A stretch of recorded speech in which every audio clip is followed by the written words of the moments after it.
warahmatullahi wabarakatuh. Yang pertama saya panjatkan puji dan syukurnya kehadirat Allah Subhanahu wa Ta'ala yang telah memberikan kesempatan sehingga kita bisa melakukan presentasi laporan praktikum kali ini. Yang pertama saya ucapkan terima kasih kepada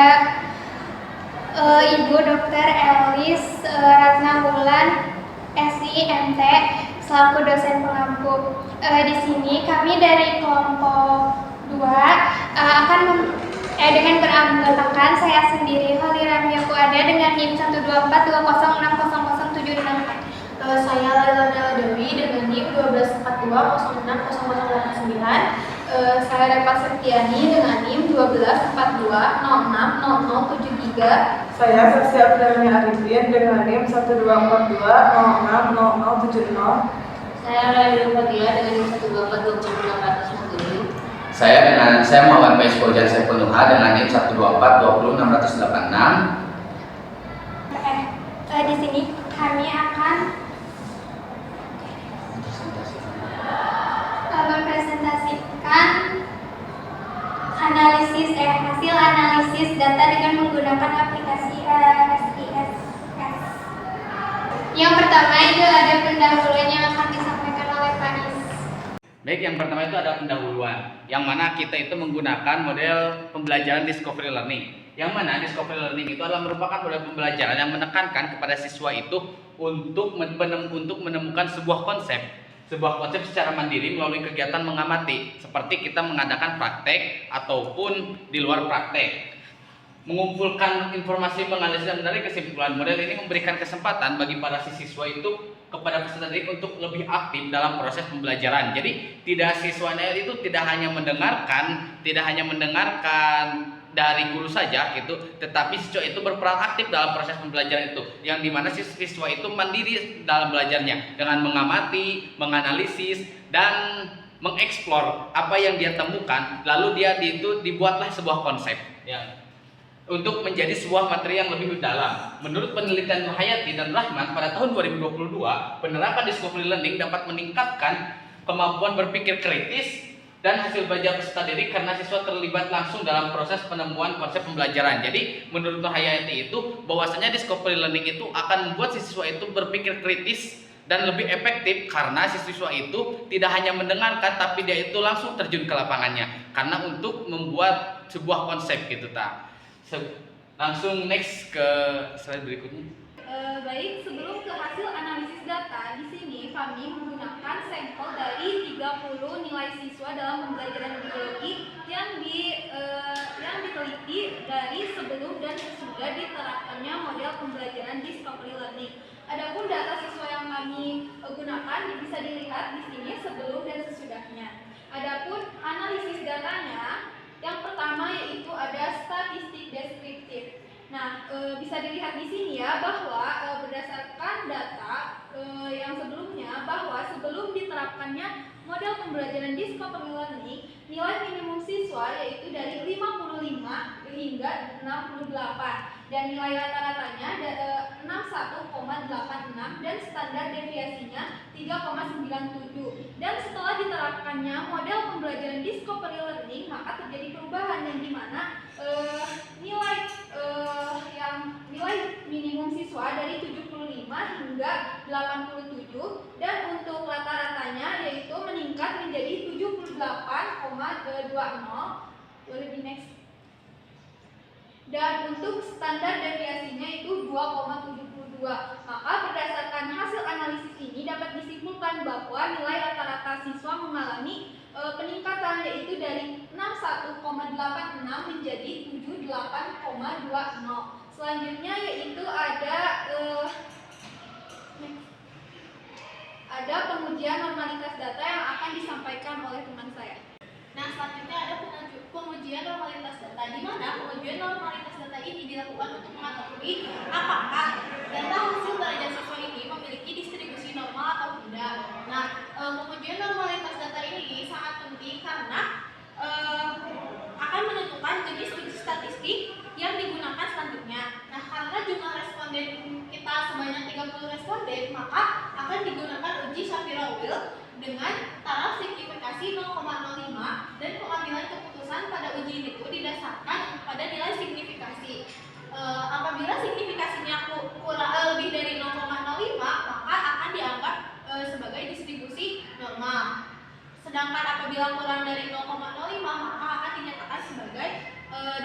tidak normal. Next.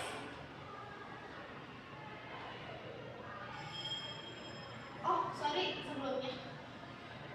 Nah, pada tabel ini dilihat ya, data sebelum penerapan discovery learning diperoleh nilai signifikasi Shapiro-Wilk sebanyak 0,87. Sedangkan ini tuh nilai itu lebih besar dari 0,05. Jadi hasil uji normalitas data yang kita ambil termasuk distribusi normal. Terus pada data setelah penerapan discovery learning diperoleh signifikasi sebesar 0,003. Nah, secara teori kalau nilai tersebut lebih kecil dari 0,05, maka dia menunjukkan kalau data itu termasuk distribusi tidak normal. Namun pada penelitian kita juga dilakukan pengecekan secara visual menggunakan grafik normal yaitu QQ plot. Coba di next. Nah, pada grafik ini terlihat bahwa titik-titik data ini baik sebelum ataupun sesudah cenderung mengikuti garis diagonal yang tidak menyimpang terlalu jauh. Nah, hal ini tuh menunjukkan bahwa persebaran data ini relatif mendekati distribusi normal. Karena itu data ini tuh dianggap memenuhi asumsi normalitas secara visual. Maka analisis dapat dilanjutkan menggunakan statistik parametrik yaitu paired sample t-test untuk mengetahui apakah terdapat pengaruh penerapan discovery learning terhadap hasil belajar siswa. Nah, selanjutnya akan dijelaskan oleh teman saya.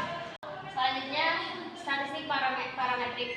Nah, dalam kegiatan ini kami menggunakan analisis statistik parametrik yaitu uji paired sample t-test. Mengapa kami menggunakan metode ini?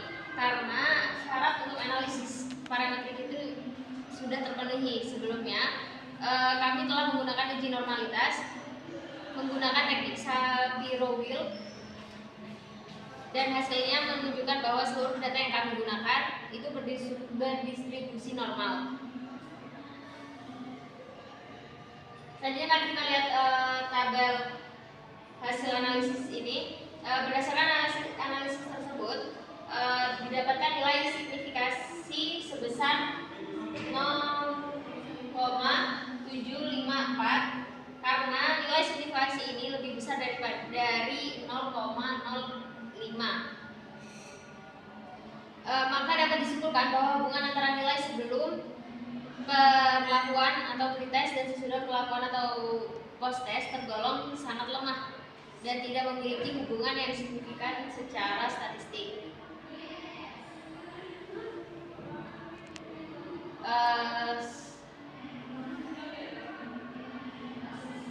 Next.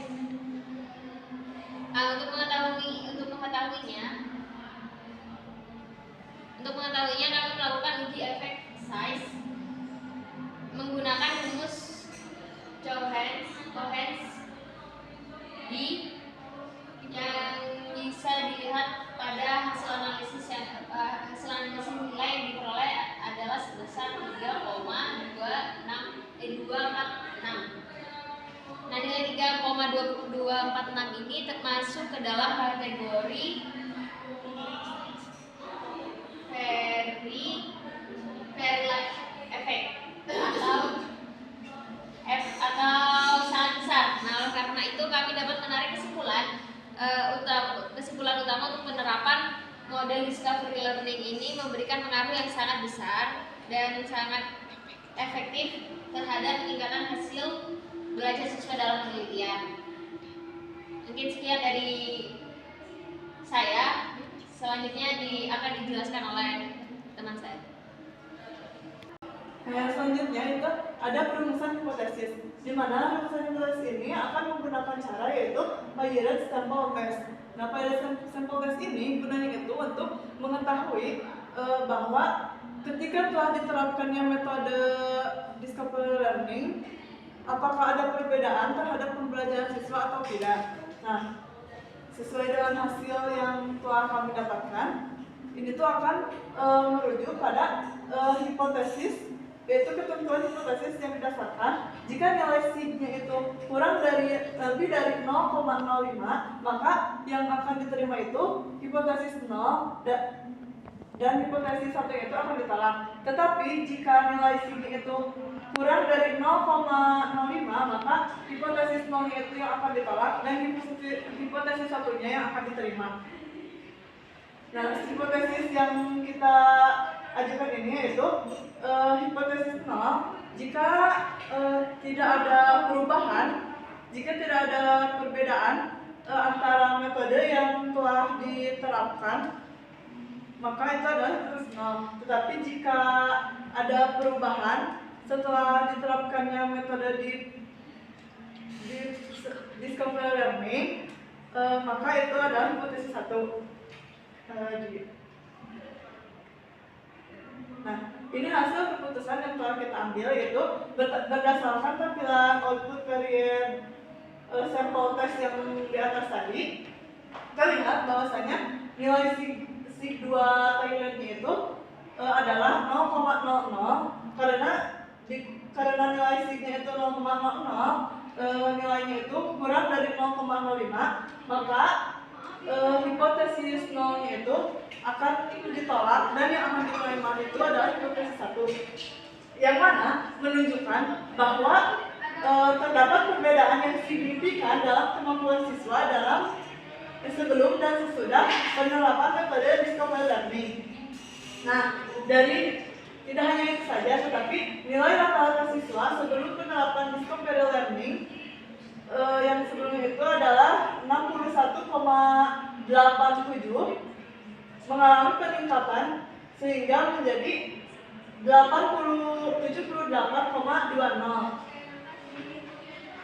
Nah, hasil itu dulu hasil setelah dilakukannya penerapan metode discovery learning. Nah, dengan demikian dapat disimpulkan bahwasanya penggunaan metode discovery learning ini cukup efektif dalam meningkatkan hasil pembelajaran yang signifikan. Sekian pemaparan dari kami. Selanjutnya akan kembalikan terhadap model. Selanjutnya, perbedaan kesimpulan. Berdasarkan hasil penelitian, rata-rata nilai siswa mengalami peningkatan dari sebelumnya 50,03 menjadi 83,63 setelah penerapan discovery learning. Hasil uji normalitas juga menunjukkan bahwa data terdistribusi dengan normal, sehingga dilakukan dengan pengujian tes Irip simple test. Nah, hasil pengujian menunjukkan hasil signifikansi 0,001, yang mana hasil tersebut menunjukkan pengaruh signifikan model discovery learning terhadap hasil belajar siswa. Selain itu, hasil effect size sebesar 3,246 menunjukkan bahwa pengaruh model discovery learning termasuk dalam kategori yang sangat besar. Mungkin sekian yang dapat kelompok